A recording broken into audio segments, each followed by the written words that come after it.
come back from Florida, people, and she's here to make a change in this community, and she is. So she organized the Knox County Democrat Women's Club in 2012.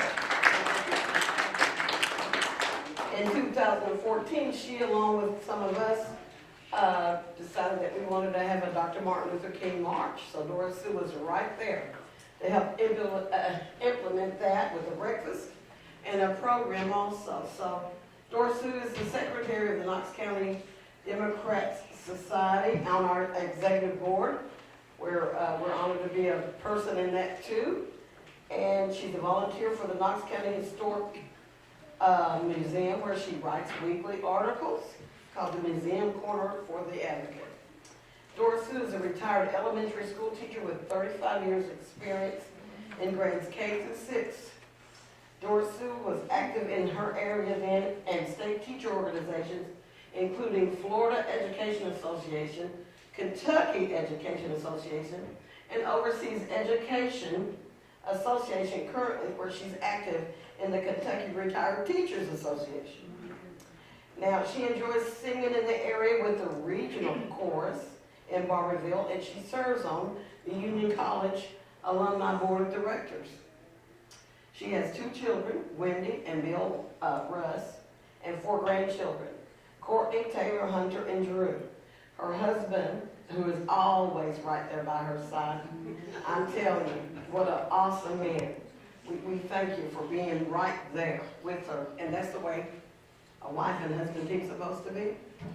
Dora Sue's a member of the Union College Alumni Educator Hall of Fame. She was awarded the Susan B. Arthur Historical Preservation Award from the Junior Study Club of Barbourville. Dora Sue is a member of the Unitarian Universalist Fellowship in Richmond. Her hobbies include reading and short story writing. Now, I could say a lot, but when I became active in our Democratic Club, Dora Sue and Bill were right there to make me feel welcome. Now, you know, being a color here in this community, I've always been the type of person who thought, hey, I don't care what color you are. It doesn't matter. We all came from God. So it's time to learn that it doesn't matter about the color of our skin, but it's about us coming together. You know, I might look at some of these people, as my preacher preaches all the time. You know, God loves us all. It doesn't matter what we've done in our life. He loves us all. To him, sin is sin, and he can't look upon sin. So it's time for us to start welcoming those poor kids that are out there homeless. That is one of my passions. It breaks my heart to see someone riding down the road with a backpack. Now that's somebody's child. Whether we like it or not, that's somebody's child. And it's time to show love. Love in this community. So Dora Sue, without any further ado, you come right on up. We bless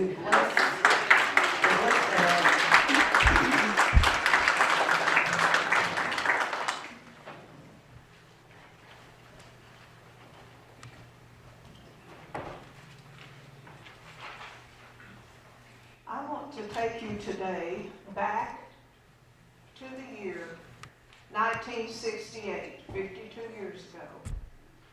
If you don't know that date, that's okay, because I'm going to give you a history lesson, all right? For the type of teacher, remember. March 14th, nearly 52 years ago, in a high school gym in Grosse Pointe, Michigan, Dr. Martin Luther King Jr. was asked to speak. He was getting ready to give his famous The Other America speech. If you don't know this speech, Google it, look it up. It's long, but it's worth it. It's worth your time. It's easy to read. It doesn't have big words. It's just from the heart, from his heart. During that time, he was standing on the podium. He was screamed at, yelled at, and I'm sure yelled obscenities. He was heckled in every way you can imagine. He paused, and he just let people say their spiel and went back to giving his speech when they stopped. His speech was significant in the fact that it was given just 3 weeks before he died. April 14th, he was assassinated in Memphis. For the younger people among us, I'm sure you've studied about Dr. King and history, but I want to put the year 1968 into a bit of historical perspective for you, and some of you older adults here may have forgotten some of these things. In 1968, the United States was marked by some of the most severe, horrible, turbulent, traumatic events you could ever imagine. The United States was in turmoil. Just every big city was broiling with riots and anger and hate-filled people. All these events I'm going to tell you about happened in 1 year. And I'm going to start with the assassination of Dr. King in April 4th in Memphis. The Vietnam War was at its peak. Over 16,000 people died in 1968, young men and some women. Young men were being drafted daily to go fight this horrible war, which most Americans came to realize, including our own president at the time, Lyndon Baines Johnson, knew that we couldn't win, and as a result, President Johnson dropped out of the race for president for his second term. Anti-war protesters raged their opposition. Congress passed the Civil Rights Act, known as the Fair Housing Act. Young men burned their draft cards. Women went and protested the Miss America pageant, and you can read and find out why. The United States erupted in racial riots, violent, the most severe occurring in Washington, D.C., Chicago, and Baltimore because of Dr. King's assassination. Remember George Wallace?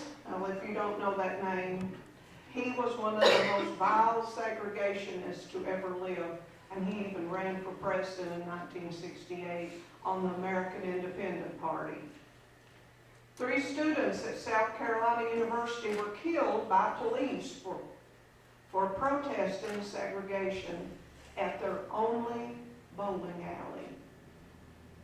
Bobby Kennedy, President John F. Kennedy's brother, decided he would run for president and came through our part of southeast Kentucky to see for himself if the poverty was as bad as he had heard. And later that year, he was assassinated in Los Angeles on June the 5th. As that horrible year came to a close, on December the 24th, 3 Apollo astronauts, Jim Lovell, Bill Anders, and Frank Borman, became the first humans to orbit the moon. There was good, there was bad, there was ugly, there was horrible. If Dr. King was here with us today, I'm afraid he'd have to admit, you know, America's still a racist country. He said that we will never solve the problem of racism until there is a recognition of the fact that racism still stands in the center of so much of our nation.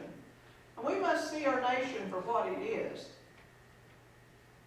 And we must see racism for what it is. It's the myth of an inferior people. Those are Dr. King's words.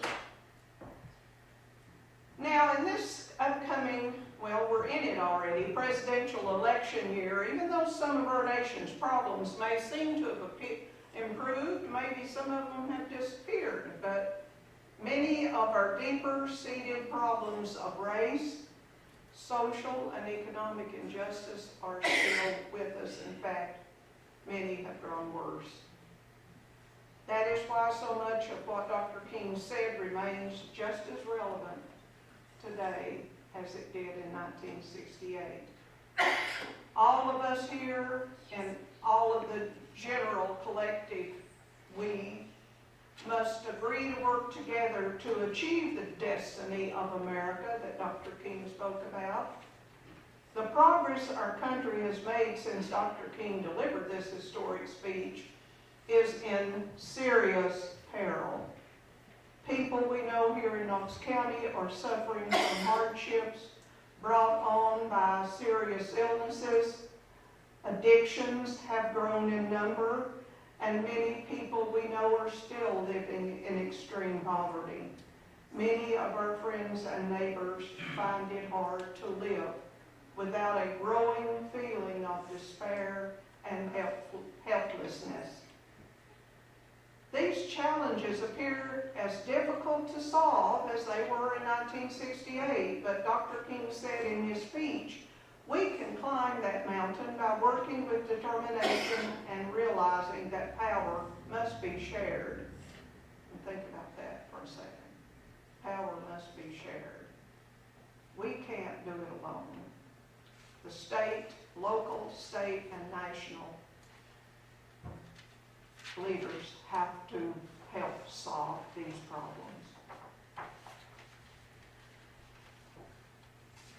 We can work to get closer to what Dr. King wanted, a world where love overcomes hate and fear, where we stand strong against violence and war, and where human compassion and decency overthrows poverty, hunger, and homelessness. As America remembers Dr. King today, let us, each of us, consider what we can do to make a difference. Whether it's the decision you may make to run for political office, be it local or state. But we've got to make sure we all vote. That's where the power lies.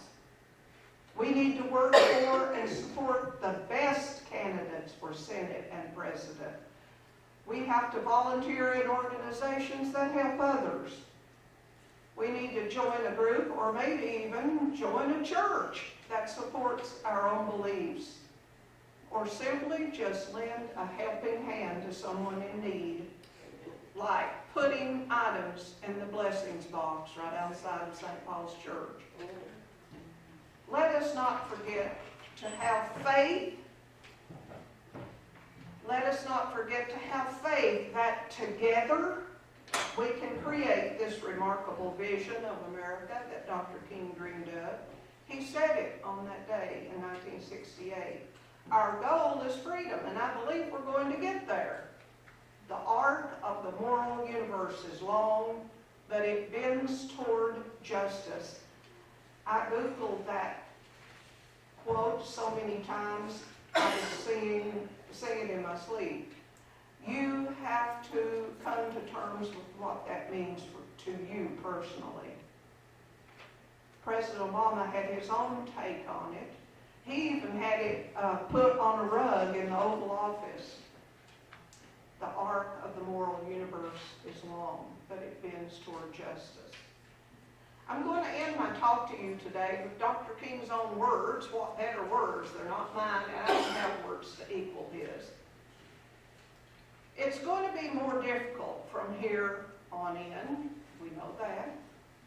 But I believe we're going to get there because however much she strays away from it, the goal of America is freedom, and our destiny is tied up with that destiny of America.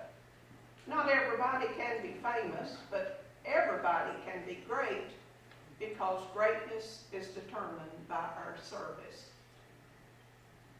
You only need a heart full of grace and a soul generated by love. Amen.